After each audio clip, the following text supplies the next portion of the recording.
Welcome to the Turnaround Podcast with your host, Stephen Phillips. In each episode, Stephen speaks to experienced practitioners who discuss their careers, key moments, challenges, and lessons learned in financial turnarounds and business restructuring. Join us as we unravel the secrets to turning struggling businesses into success stories.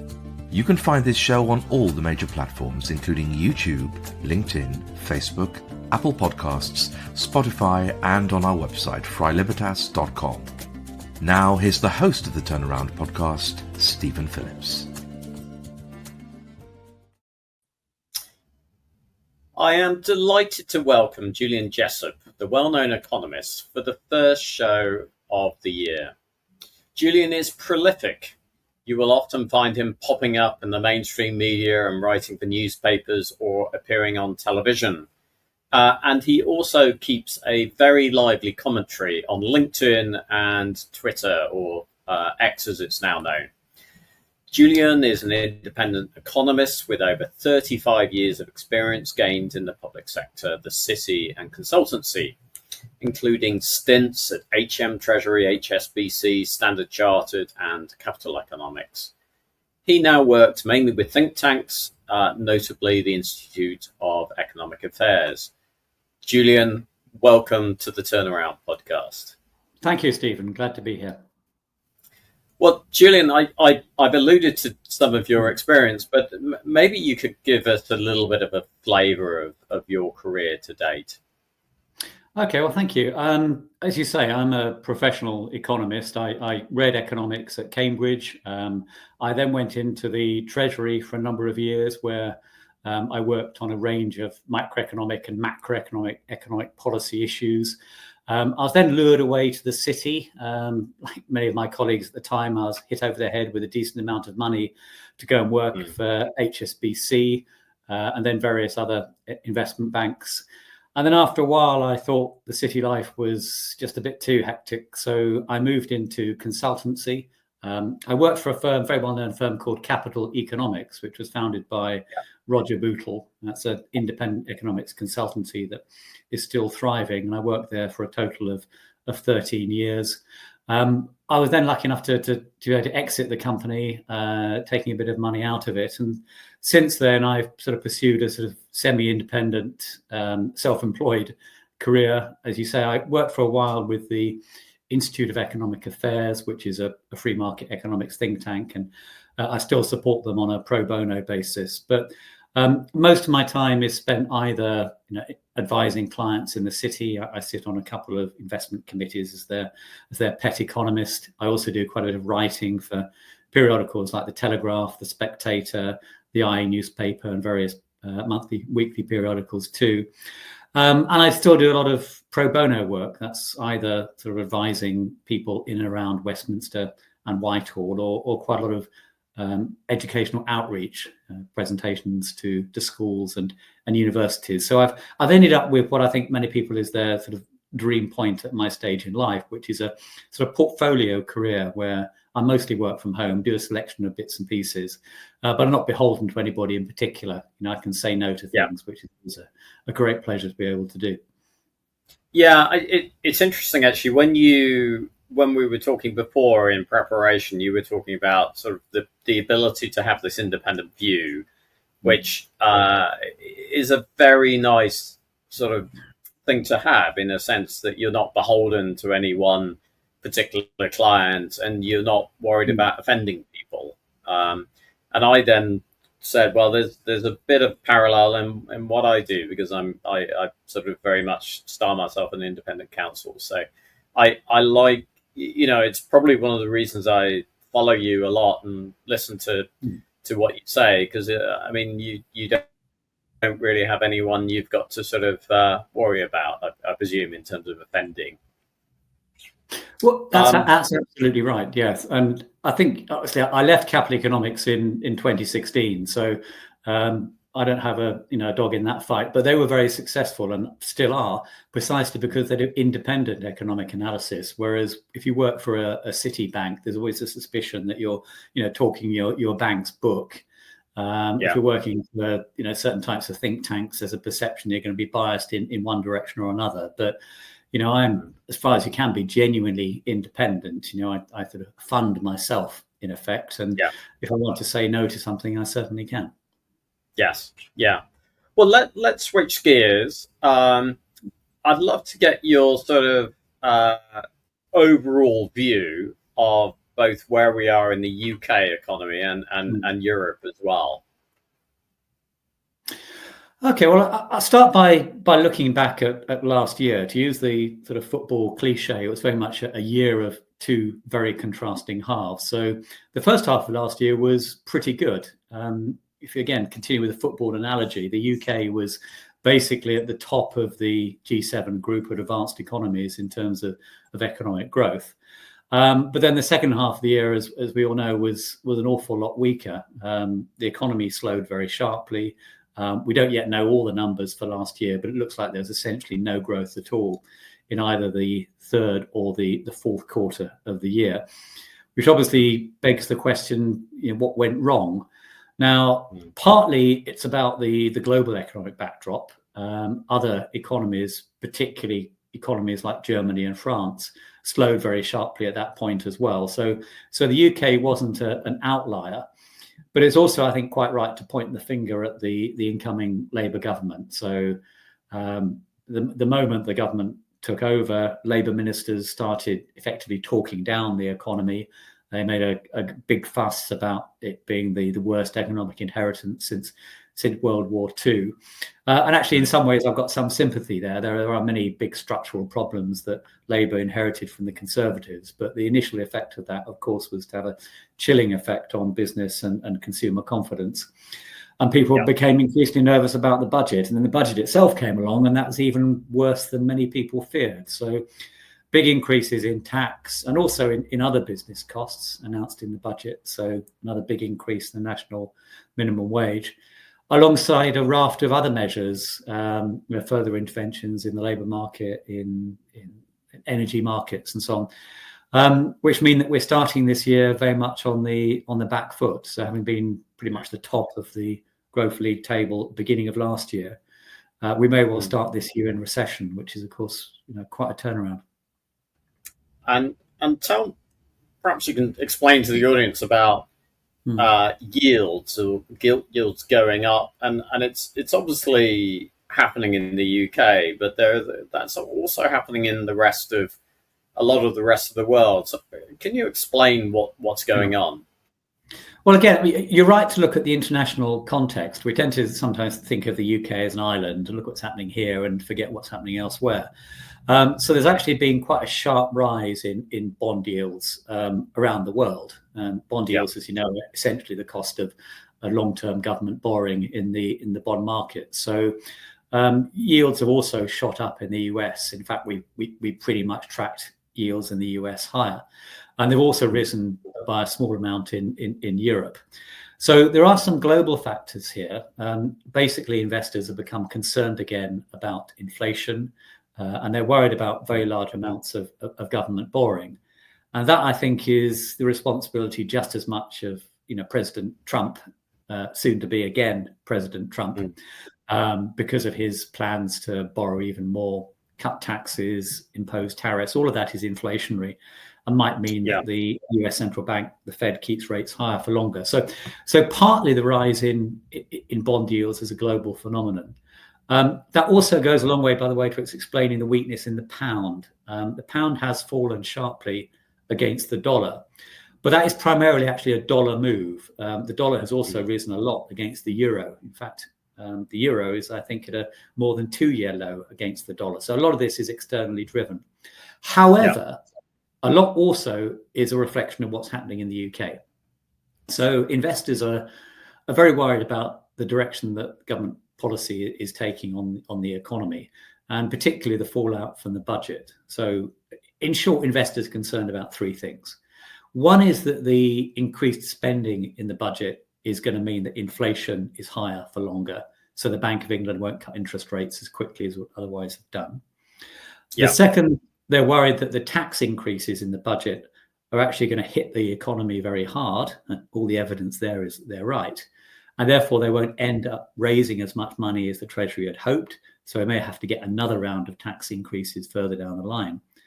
And then the third thing is that even if everything works out okay, all the additional borrowing means that there's going to have to be a lot more bonds that private investors are going to be asked to buy, particularly because the Bank of England is now selling the holdings of bonds that it has.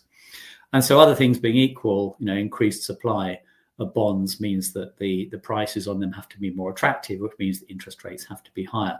So it's partly the international backdrop, but also investors and businesses don't at all like the budget and other things that Labour is doing. Very interesting. You mentioned the Bank of England effectively selling bonds, unwinding their so-called QE program. I think that there's another economist I'm sure you know very well, Andrew Lillico, who refers a lot to the money supply and the fact that the money supply is sort of actually, in the UK, has been reducing, in over a period. So his contention was that actually there's going to be a bit of a hard stop, and at some point we're going to react to that money supply by a sort of deflation. So I'm kind of at 6 and 7 here, because I think at one time we're talking about possibly inflation and the worries about that, and yet at the same time you've got economists who are actually worried about deflation. So can you unpick some of that? Yeah, well, that's a very good question. I know Andrew well, and I agree with him on most things, including on this. There are two ways looking at this. Most people, when thinking about inflation, they tend to look at individual prices and speculate about what might be going up and what might be coming down. So people focus on, for example, fuel or food prices, or they look at the prices that individual companies set that might now be higher because they have to find some way of paying for the increases in national insurance and other business costs. So the news there, I think, is likely to be bad. Those individual prices are starting to rise again at a faster rate. However, there's another way of looking at it, which is to step back and look at the bigger picture. And some of your viewers will be familiar with the expression that inflation is always and everywhere a monetary phenomenon. So you can explain the surge in inflation in the wake of COVID and the energy crisis in terms of the huge explosion in the money supply as a result of quantitative easing and the long period of very low interest rates. So more recently, the money supply has slowed very rapidly. It has picked up a little bit in the last few months, but if you look simply at monetary growth, it's very hard to see where inflation is going to come from. I think it's more likely that we're going to get some deflation over the next couple of years. The difficulty for the Bank of England is in the short term, the inflation numbers probably will deteriorate. There are various sort of base effects. So some big increases are coming through compared to big falls in prices from a year ago. So there's some sort of technical reasons to expect inflation to pick up a little bit in the short term. But if you look at the monetary aggregates, then I think the bank could afford to be much more relaxed about where inflation is going to be over the medium term, and should be willing to cut interest rates more aggressively. Yes. Well, at the moment, it feels like we've got it's a rather slow burning crisis, and maybe crisis is too strong a word for what's happening. Do you see this developing into a real kind of crisis, a kind of 1976, we better call the IMF situation, or actually is this a little bit overblown? I think it's premature to be talking about a sort of 1976 IMF crisis. I understand why people do that. There are sort of historical parallels of chancellors leaving the country and then maybe having to come back very quickly and so on. But there are a few differences. I think the biggest is actually the economic situation is nowhere near as dire. Back in the 1970s, we had what I'll call proper stagflation. So stagflation is that horrible combination of recession, high inflation, high unemployment. We're getting little elements of that, but it's what I would prefer to call stagflation light. So we might get a brief period where the economy isn't growing at all, but I don't think it's going to collapse into a full-blown recession. Inflation will pick up a little bit, but not a lot, as I say, partly because monetary growth is weak. So inflation might peak, around about 3% at the most, and then come down. But the biggest difference, I think, is the labour market. So unemployment is currently very low. A big problem most companies still face is labour shortages. So we have an unemployment rate now of maybe 4.5%, something like that, compared to 10% or more during the 1970s. So I don't think the economic situation is anywhere near as bad as it was back then. But it depends what you're measuring it against. If you're measuring it to 1970s, then it's a lot better. But if you're measuring it relative to what we actually need now to keep the public finances on an even keel, then we're falling well short of the numbers that the OBR had been expecting. You touched on bond yields. They're already about 1 percentage point higher than the OBR had been expecting when it did the forecast for the budget. Similarly, on growth, the Office of Budget Responsibility was assuming growth of 2% this year. I think we'll be lucky to get 1%. We might even get a weaker number this year than the 0.8% or so that we probably got last year. Wow. You touched earlier on, we discussed the fact that maybe some of the messaging of the Labour government has been pretty terrible, for internal political reasons. Unfortunately, when you blame everything on your predecessor, that's meant for the electorate, but maybe the international bond investors take notice. But leaving aside that messaging and the budget, which clearly has made quite a dent, could you basically explain some of the sort of the bigger picture problems the UK has? And one of the things I focus on a lot personally is energy costs, but there probably are more things than that as well. Well, this way I'm going to be fair to Rachel Reeves and to the incoming Labour government, because it is true that the inheritance that they had was pretty poor. Although the economy was growing quite rapidly in the first half of last year, that was partly just a rebound from effectively a recession in the second half of 2023. If you take a longer view, the economy has basically stagnated, going all the way back to the global financial crisis of 2008, and productivity in particular has been very weak over that period. So structurally, the economy looked poor. Obviously, Labour inherited record levels of public debt, a very high tax burden, public services that were failing in many areas. So the economic inheritance wasn't great, and I think it was fair enough for Labour to draw attention to that. But I think they simply went too far in their rhetoric, and they sprung some surprises as well. So the decision to restrict the winter fuel payment to pensioners sort of came out of the blue. It wasn't part of a normal fiscal event or a budget and so on, and that made just households even more nervous about what might be to come. So Labour had a point, but they essentially went too far. In terms of their strategy for fixing it, so far they've talked mainly about the importance of fiscal discipline and an iron grip on the public finances, which is all well and good, but even the markets aren't very impressed by that. We've heard that stuff from many governments before. Fiscal rules are almost always broken or ignored. What everybody, including the markets, wants to see is a credible plan for growth. And at the moment, we don't really have that. So Labour's talking a good talk on lots of things. So planning reform, pension reform, deregulation. It's talking a good talk, as you say, about getting energy bills down there. It's not clear how that's going to happen. There's been a new initiative to improve the take-up of AI around the economy, which could be really, really important. But a lot of these things will take years to come through before they show up in the public finances.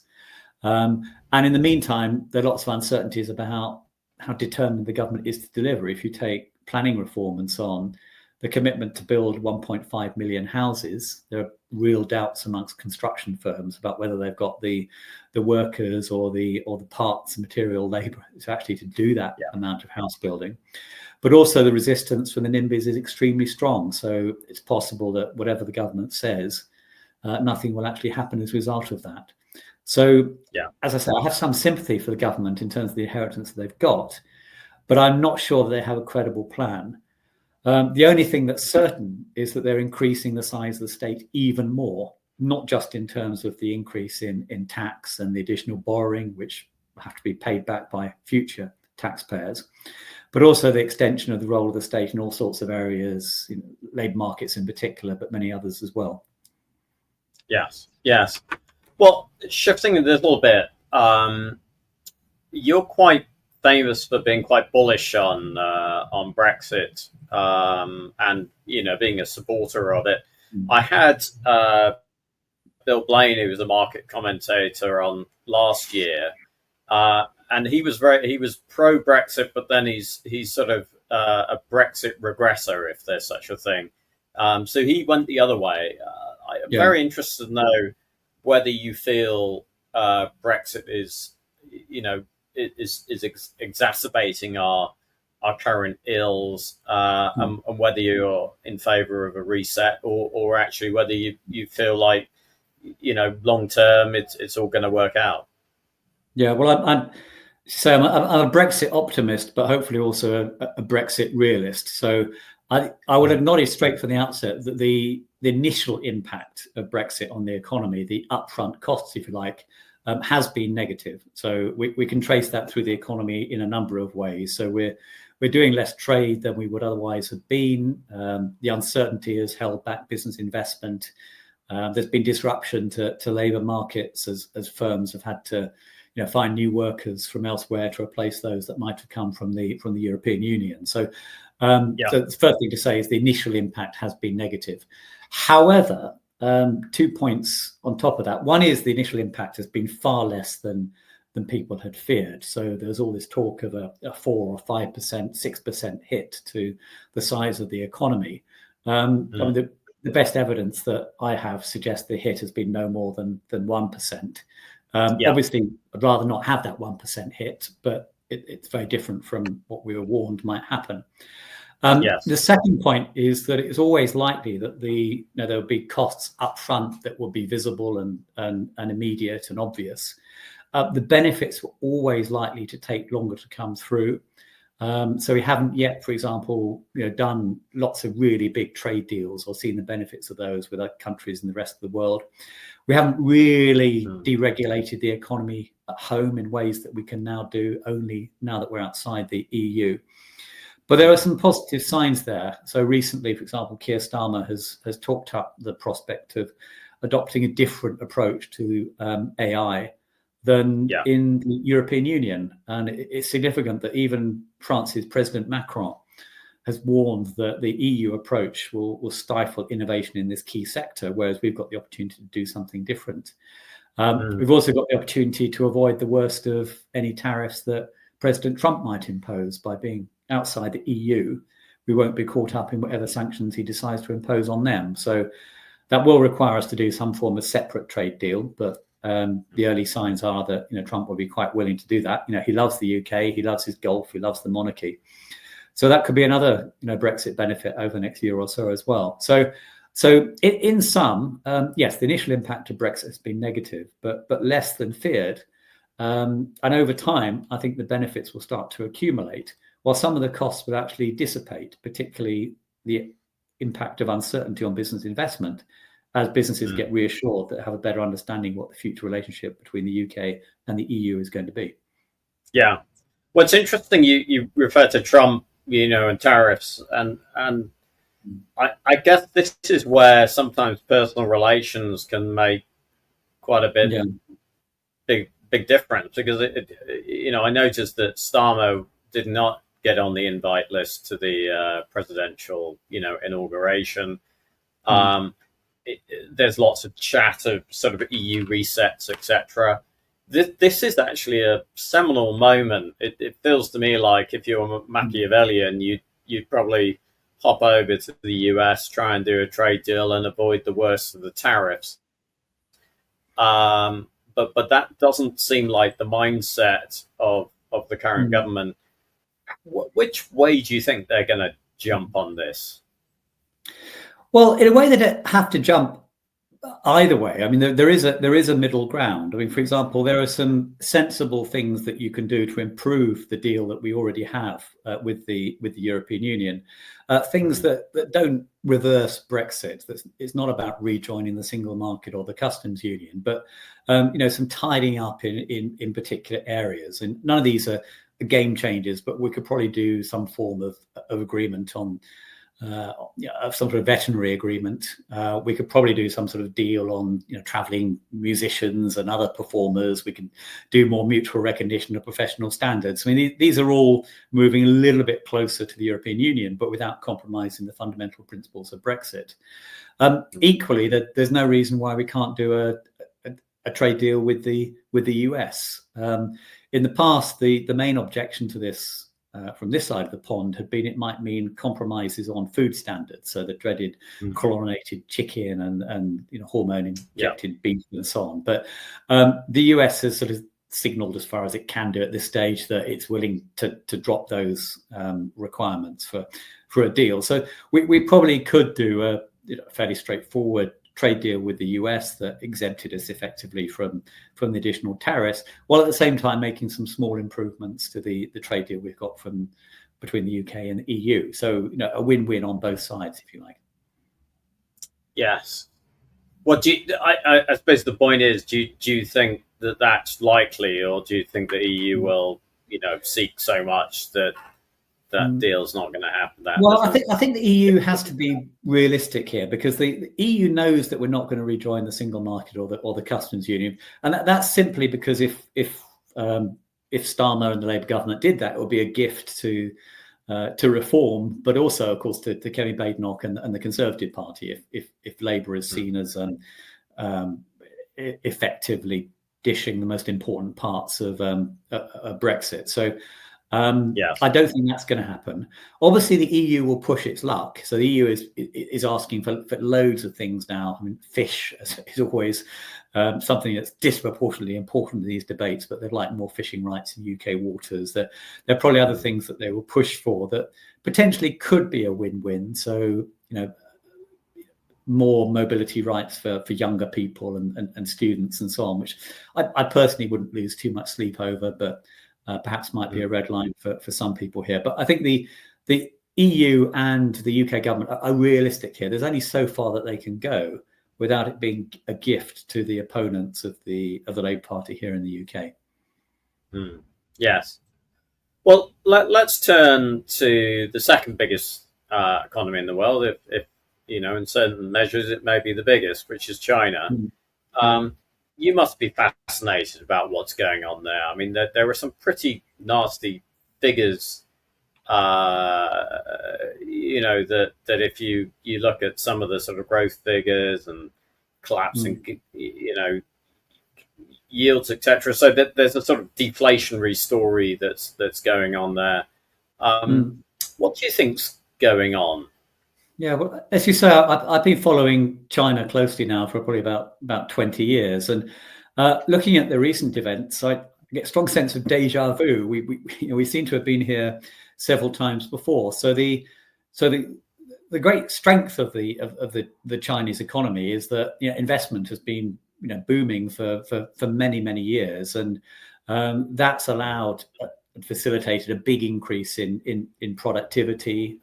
Particularly as people have moved from the countryside to the cities, and from agriculture into manufacturing, and increasingly into services. So there's a strong underlying story here, but it's starting to run into the buffers. There are two problems. First of all, most of the sort of the catch-up gains with many other Western economies, many other economies have now been exhausted. So you'd naturally expect growth to slow, perhaps quite sharply, as China became richer. But secondly, in the process, they've created all sorts of bubbles. So overinvestment in many sectors, but particularly in property, which have a habit from turning from boom to bust pretty quickly. I think the thing that will keep the show on the road is that the government still controls major parts of the economy in one way or another.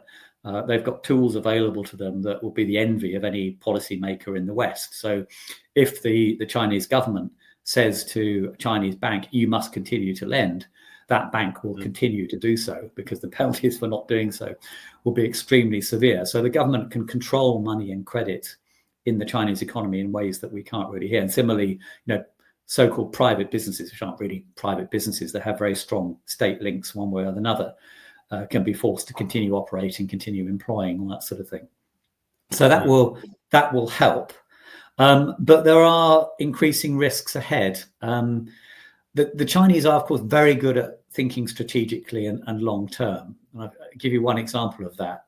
I'm sure they would have prepared for the onset of tariffs from the US by offshoring lots of manufacturing. So lots of stuff that the US was previously buying direct from China will mysteriously come from Malaysia and Indonesia and the Philippines and so on. So there'll be a long-term plan in place. But at the end of the day, the big strength of China is also its big weakness. It's still essentially a command economy. So it's not going to be as nimble in responding to changes in the global economy as certain other economies might have been. Yes. Yeah, I'm sort of very conscious that every so often, a pretty major entrepreneur in China is just sort of, disappears into the sort of security system for a while. And that is a very chilling thing for sort of entrepreneurial activity. And of course, if you look at what's happening or has happened in Hong Kong as well. So Hong Kong used to be a sort of safe haven away from the way that mainland China is run, but that is no longer the case. And correspondingly, of course, Hong Kong has dropped out of favor as sort of a regional financial hub and in many other ways as well, mainly to the benefit of Singapore. So there is a risk that the political crackdown will actually be another headwind for the economy. In the short term, the strength of the Chinese government is a positive. It sort of creates certainty and discipline and so on. But in the long run, it's not really good for entrepreneurship and innovation, and or if you're looking to attract foreign investment into your country, then those sort of signals are not very positive. Just to, obviously, Rachel Reeves went over to China, came back with what seemed to be a sort of fairly puny, 600 million deal. I was just wondering, do you think that was some kind of signal, or what did you make of that? Well, I assume it was a long scheduled trip that she didn't want to cancel because of the problems at home. And I got some sympathy to that approach. I think that she could have been home over those few days and said the same old stuff about fiscal discipline and iron grip in the public finances and so on, but that wouldn't really have made any difference. And what the markets are looking for is a commitment to economic growth. So the announcements that Keir Starmer made on AI are far more significant there. And also purely looking at it from the point of view of growth, then maintaining good relations with China is arguably a good and important thing as well. I have many concerns beyond just the economics, of course, of being closely tied to China in terms of the politics and the security issues and the human rights and so on. But I understand why she still went on that trip. Yeah. But just looking at a sort of micro situation, which is the Chinese EVs. We the UK doesn't appear to be looking to sort of impose tariffs. So one assumes that we're just going to have a huge amount of these EV vehicles. And are you worried that that's just going to take out the domestic industry, or do you think enough has been taken out that this could be a smart move? Well, I tend to put the interests of consumers ahead of those of producers. So if we can import cheaper electric vehicles to the appropriate standards from China, then I think that's something that we should do. Obviously, that carries risks. If we become overly dependent on a single provider, whether that's China or anybody else, then that's a problem. But British consumers will be benefiting from the fact that we're going to continue to have access to cheap and safe Chinese electric vehicles. And by the way, of course, that's another benefit of Brexit, because we haven't been obliged to impose the same tariffs on EVs from China as the European Union has. So I would see that as a positive. But I do understand people's concerns about becoming over dependent on China, whether that's for electric vehicles or steel or rare earth metals or anything else that we might be importing. So there are risks, but my instinct is to ask whether this is good for consumers rather than for producers. And in that sense, I think the answer has to be a positive one. Well, switching to the United States, where that doesn't seem to be the guiding principle of the incoming administration. I noticed in a recent blog you said, on balance, Trump is another downside risk, which I thought was quite interesting, because I think, there had been some sense that actually he might be quite good for business. So I'd be very interested to know how you came to that view, that he's a downside. It's interesting. There's a sort of big debate going on. On the one hand, investors in the US, by and large, like Trump because they think he's got a business-friendly agenda. They like the talk of tax cuts and deregulation. They actually, many of them like the idea of tariffs, because although that's bad for people exporting to the US, it's potentially good for US companies that can provide those goods instead. So I understand why many investors are enthusiastic about Trump, and particularly, by the way, in the tech sector, given his very close links to certain leading figures in that area, he's probably going to be quite friendly towards big tech companies. But most economists, myself included, are much more skeptical.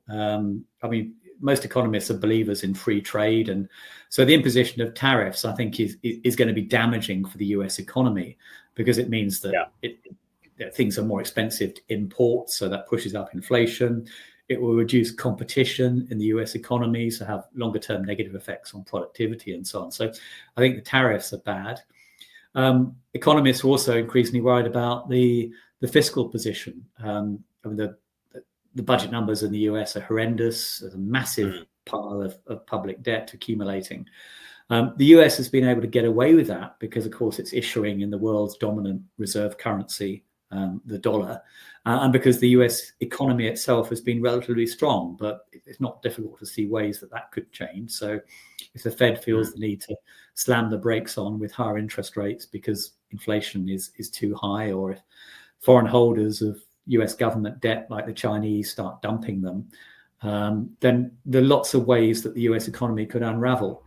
My biggest concern from a sort of narrow financial markets point of view is what's happening in the tech sector. So there's clearly a very bullish story to tell on AI and how that's going to benefit tech companies, but that surely is already in the price. And given how just a handful of tech companies, the so-called Magnificent Seven, have led the rally in US equity markets over the last few years. If things start turning sour in the tech sector, perhaps because interest rates are a lot higher than people had anticipated, then that could send shockwaves through the US economy, but also through global markets. So on balance, I would suggest the risks from what's happening in the US are on the downside, particularly given what I think is a fair degree of complacency at the moment in the markets about what Trump 2.0 might mean. Yes. Yeah. It's hard to say whether he talks a lot about tariffs and uses that tough talk to do trade deals that actually might be beneficial, or whether he just imposes tariffs. And my academic background is actually I did economic history at university, and the imposition of the Smoot-Hawley tariff in, I think it was like 1930, was is one that sort of, is an object lesson in how to destroy global trade. So I'm even like you. Yeah, even Donald Trump can take some more recent examples. So when in his first presidential term, he imposed tariffs on imports of steel, which protected a sort of handful of jobs in the US steel industry. But people reckon it cost nearly $1 million in terms of wider impact on the economy for every job that was saved in the steel industry. So he hasn't seemed to have learnt the lesson from that. He has described himself as a tariff lover. So I think we probably have to take him at his word. He does seem serious about doing this. I hope, of course, he's not serious about everything he says he's going to do, because some of it is really, really frightening. Sort of, invading Greenland and abandoning Ukraine and so on. So I'm sure a lot of that is simply negotiating and trying to do a better deal. Yes. But even if he only does a third of the things he's threatening to do, that's still pretty bad. Yeah. Well, let's. We haven't talked about Europe at all. What's your view of what's going on in the major economies over there? Well, to some extent, the rest of Europe and the UK are all suffering from the same problem. So there's the explosion of debt to pay for COVID and to deal with the energy crisis. And now the bills are starting to come home. In addition, the central banks have been raising interest rates fairly aggressively over the last couple of years. And it always takes a while for that to feed through into the economy. So you've got a situation where governments are struggling with their finances at the same time as the full effect of past interest rate increases is only just starting to come through. And then if you look at individual economies, there are structural problems on top of that. So, Germany is dealing with very high energy prices and struggling with the transition away from petrol and diesel cars to electric vehicles. So that's a major part of the economy that's being hit hard there. France has its own fiscal and political problems. I mean, at least in the UK, we have been able to pass a budget, not necessarily a very good one, but we at least have some sort of plan for getting the public finances under control. But that's not the case in France. And then politically, the rise of what some people call the far right. I think that's a pejorative term, but people will know what I mean. So the strength of nationalist or populist parties in France and Germany and elsewhere in the continent, as a reflection of the economic problems and concerns about immigration, is putting pressure on governments as well. So there are big similarities between what's happening in the UK and what's happening in continental Europe. I think one of the hopes for the UK, though, has to be that things do improve in Europe this year. And I think there are a few reasons to be a bit more optimistic. I mean, for example, I think Germany at some point will relax some of its very tight fiscal rules.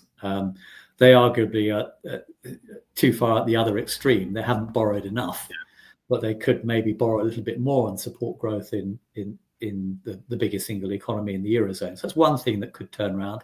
The European Central Bank could still cut interest rates relatively aggressively. Some of the recent inflation numbers haven't been helpful, but there's more room for the ECB to cut rates as well. So an improvement in continental Europe, I think, would help sentiment in the UK as well. Yes. Well, switching back to the UK, obviously a lot of the audience here are sort of restructuring professionals, and we're sort of all thinking, what are we going to be doing this year? What are the industries and the sectors that you are most worried about? Well, I'll start with some positives, because I don't want to sound all gloomy. I think there are some reasons to be optimistic about this year. One is that I think most households will continue to see their incomes rise a lot faster than prices, and particularly people on lower incomes will be benefiting from the increase in the national minimum wage. So as long as they keep their job, which is a big if, then they will be better off. So some sectors that might be more dependent on consumer spending could do relatively well. The construction sector is obviously another one. And if the government does get its act together and there is a strong recovery in house building, the construction sector obviously benefits, particularly if the Bank of England cuts rates more aggressively than currently expected. So the markets are at the moment expecting maybe 3 or 4 interest rate cuts this year, maybe one every quarter. But it wouldn't surprise me if the Bank of England cuts rates a bit more aggressively than that. And that will be good for interest rate sensitive sectors like as I say, construction. Beyond that, though, it's difficult to be very, very optimistic. I mean, certainly manufacturers, particularly those who try and do a lot of exporting, are going to suffer if there's a downturn in the US and only a slow recovery in the euro area. So I think there'll be more pressures there. And lots of other sectors will face sort of individual problems of their own. But I would hope that despite the problems in private businesses, consumers will feel a little bit happier this year, have a little bit more money to spend, and maybe run down some of the big savings that some of them accumulated during the pandemic as well. Yes. Well, we're coming to an end, and it's been fascinating. I ask you one question: that if we made Julian Jessop king of Great Britain for the day, what would be the couple of things that the policy levers that you would pull? Okay, well, for me, it's always about the supply side of the economy. It's making that work more efficiently, and generally that means the government doing less rather than more. I think one of the big problems over the last decade or so is that the people have assumed the solution to any problem is more government, whereas actually it's typically government that's the problem. So I would be looking for a whole range of areas where the lever I can pull is actually one that diverts the train and gets it out of the way of the private sector economy. Now, again, to be fair to the government, they are starting to do that. They have, for example, approached regulators looking for various sort of pro-growth initiatives on the regulatory side. And you can't regulate your way to growth, but you can deregulate your way to growth. So maybe something will come out of that. I think it's absolutely essential to press ahead with planning reform. I think it's very important to press ahead with more deregulation in the financial sector as well. So, for example, making it easier for pension funds and other private providers of what you might call patient capital to invest in infrastructure rather than relying on the government to do that. So I think there are lots of things that the government can do, but they basically involve the government, taking a step back, which is extremely hard for politicians of any stripe to do. The last government was bad at it, and the government, I see no reason to think they should be any better. Yes. Philosophically, it's not really certainly within Labour's DNA to do that. So you're asking them in a way to do things that are kind of against the grain. But I think that's right. They're going to have to go down that route. That could potentially be seen as a positive. If we take the NHS as an example, I think if anybody's going to reform the NHS, it's more likely to be a Labour government that would get some sort of buy-in from the trade unions and from the general public, rather than a Conservative government. So I have some hopes that Labour will be more serious about reforming the NHS, but so far I've been disappointed, as many people have. So if we look, for example, at the plans to roll out more AI, that's all well and good, but any attempt to do a fundamental reform of social care, where the really big problems lie, has been punted into long grass again. So I'd like to think that the jury is still out, but as you say, it's not obvious that a Labour government is really the one that's going to roll back the state, given what they've already done so far. Yeah. Well, Julian, I've taken a lot of your time. We've managed to go all the way across the world, from America to China to the UK to Europe. It's been really interesting, and I would just like to thank you for your insights today. Thank you very much, and thank you everybody for watching and listening. Thank you. Bye-bye. You've been tuning in to the Turnaround podcast with your host, Stephen Phillips. You can find this show on all the major platforms, including YouTube, LinkedIn, Facebook, Apple Podcasts, Spotify, and on our website, freilibertas.com. Thank you for your positive reviews, comments, questions, and for sharing this show with others.